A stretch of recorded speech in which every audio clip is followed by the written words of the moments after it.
Mga sklistas, ako si Mel Aquino. Ako si Miko Villano. At ito ang Bike Review.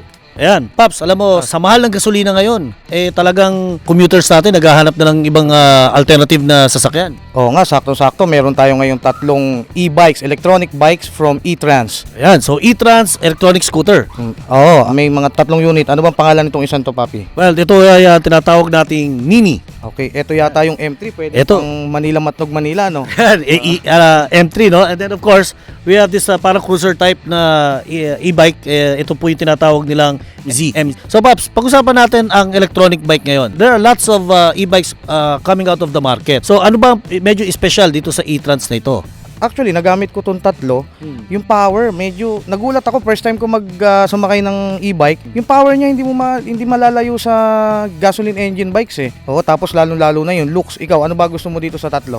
Well, ako na-enjoy ko talaga itong tinatawag nilang M3, no? Then of course, sa handling naman, yung comfortability, I'll go for the MZ. Pero etong Nini, ito napaka-cute na ito. Ito yung kumbaga sa mga lady riders natin na medyo alam naman yung mga Filipina high. Fashionista, yan. Fashionista. Itong Nini ang isa sa mga pinaka-compact na e-bike dito sa tatlong ito. Oo, ako ang gusto ko ito, this one. Itong M3. Yan, the best sa akin yan. Ayan. So pag-usapan natin, Paps, ang gasolina natin ngayon, magkano ba per liter ngayon? Usually 38 to 40 pesos. Ayan, per liter. Oo. Tapos may mga tumatakbo, some manufacturers are claiming that they can run at 35 kilometer per liter. Per liter. So alam mo ba, Papi, itong E-Trans tumatakbo ng 70 kilometers on one full charge?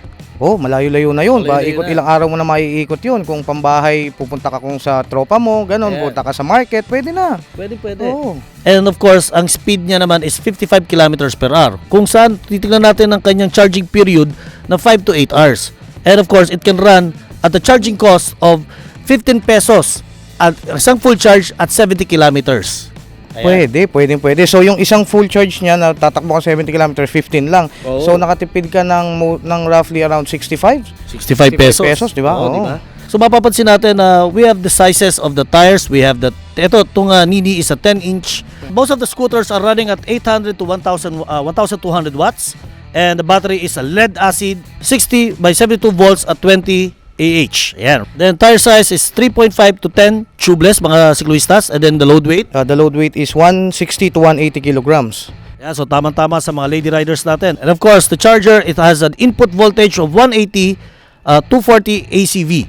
Then of course, the output voltage is 60 volts. Output current is 1.8 0.2 A. Yeah. Okay, some of the models front and rear disc brake. So, maganda, better stopping power to. Yan, syempre kung sa safety lang ang pag-uusapan.